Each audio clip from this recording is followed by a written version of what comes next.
Good morning, good afternoon, good evening, whatever time of day it is, wherever you may be. I'm in True, and I hope it's a good day for you. I just want to take a minute just to kind of gloss over some of the mayhem and foolishness that we are being subjected to. Specifically, I want to talk about the current regime's um, attitude and actions that are being taken with regards to people other than those that are in the White House, things they've been doing. Um, for example, the elimination, removal of Indigenous and Black Americans from the federal websites. For example, the latest one that I heard about was Jackie Robinson being removed from the website, the federal website honoring heroes who fought in the wars. Jackie Robinson is not a DEI or was not a DEI hire. He just happened to have been a very fabulous and talented baseball player.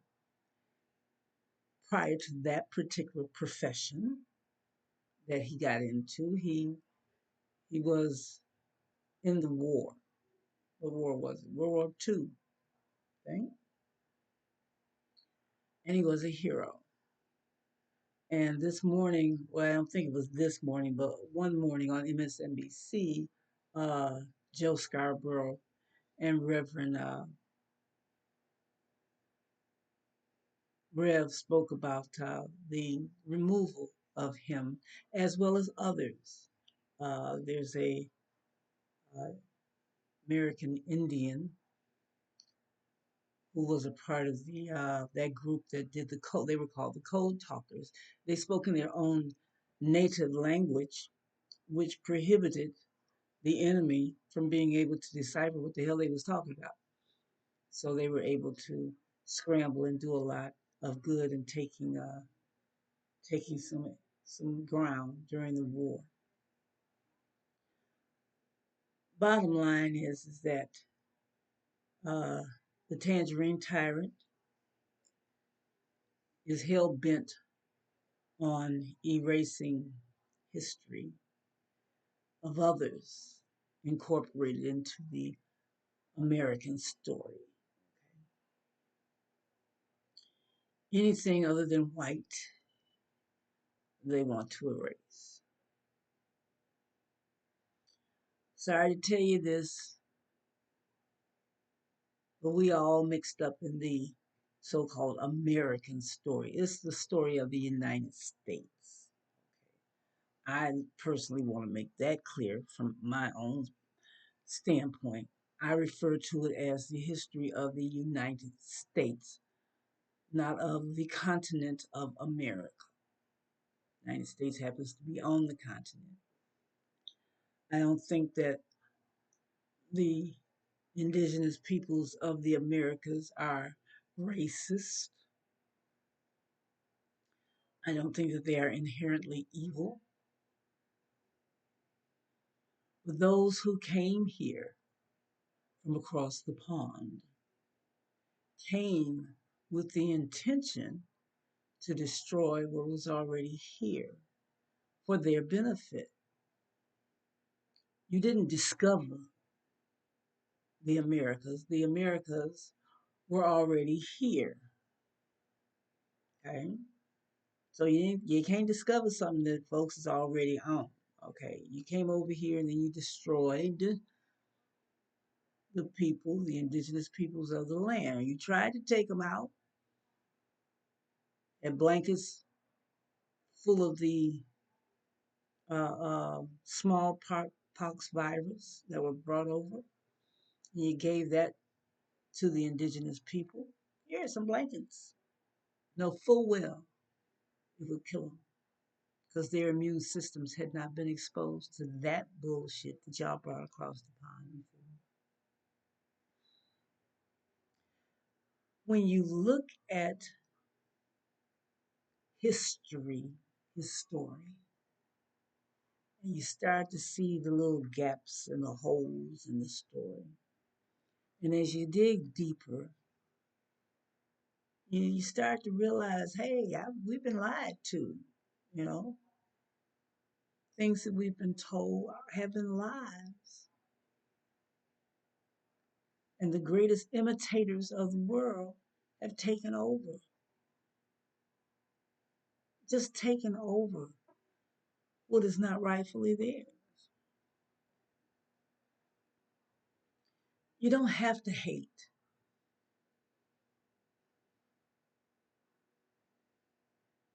Hate is not a prerequisite for being human.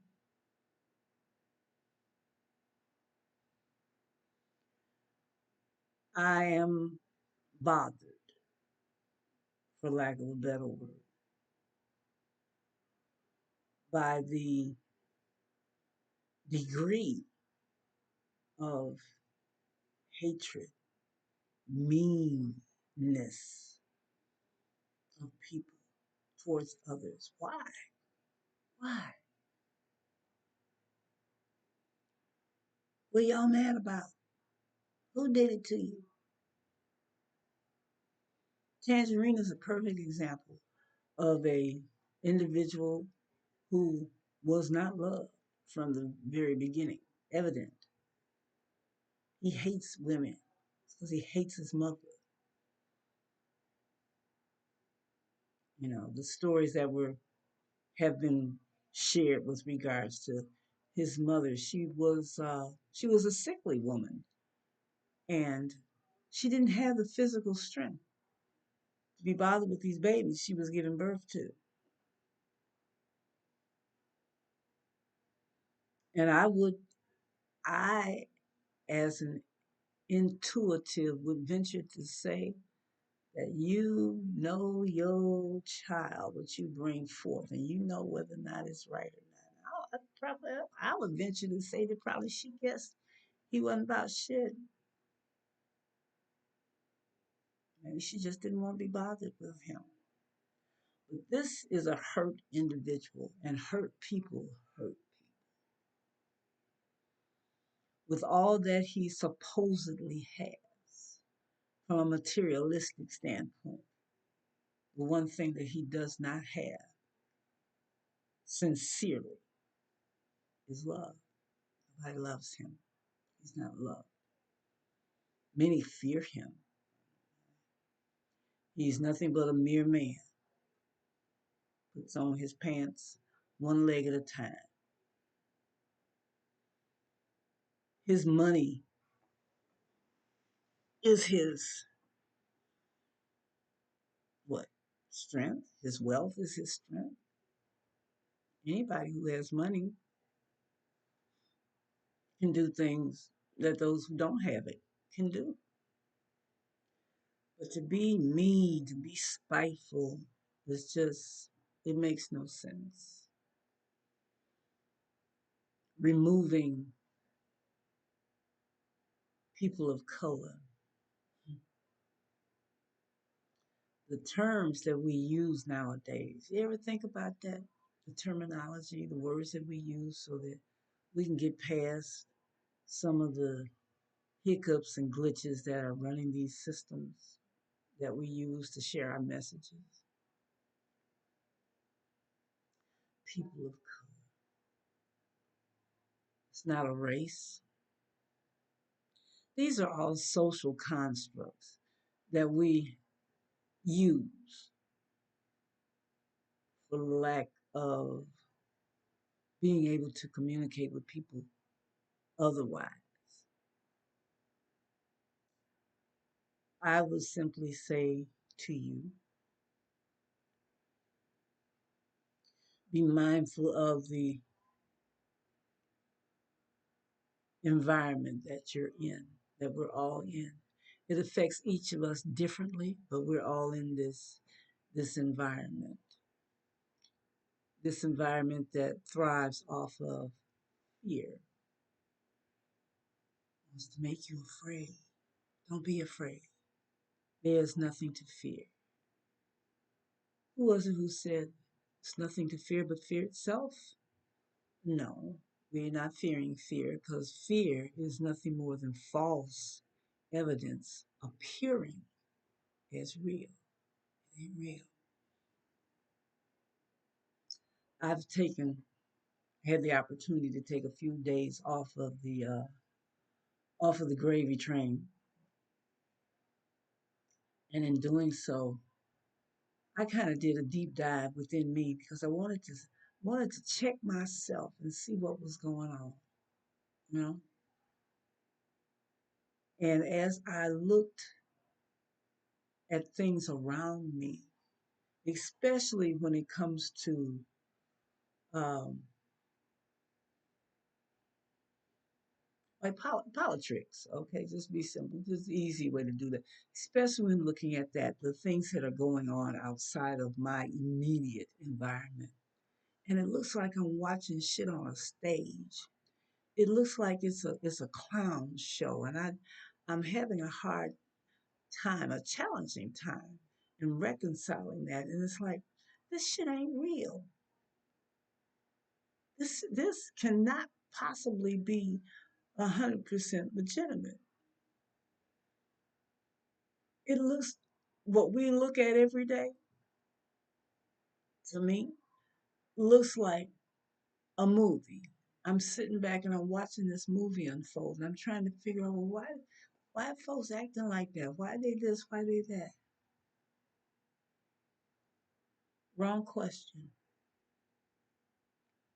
My question should be and has been, why do I perceive it to be that way? I have to look at me and realize that I create my environment. Regardless of what's going on outside, what it may appear to be, I do not have to fear it. I have to be right within myself to overcome that bullshit. And that's what I work on. And that's what I would encourage anyone who hears me. I say it often. Work on you. Be happy within yourself, and then you can be happy outside of yourself. Happiness is an emotion that you sense, that you feel. Feel it within you first, and then it will be manifested outside of you. Folks,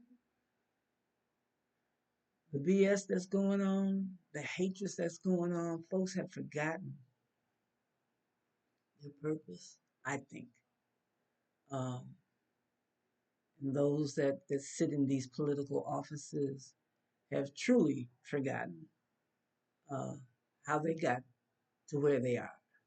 They didn't do it by themselves. They did it with the express help of the people. And the people are tired of the bullshit. Frankly speaking, I would venture to say that 99.9% of the world wants peace. But you got to find peace within before you can have peace outside of you. So let's get busy. Work on you.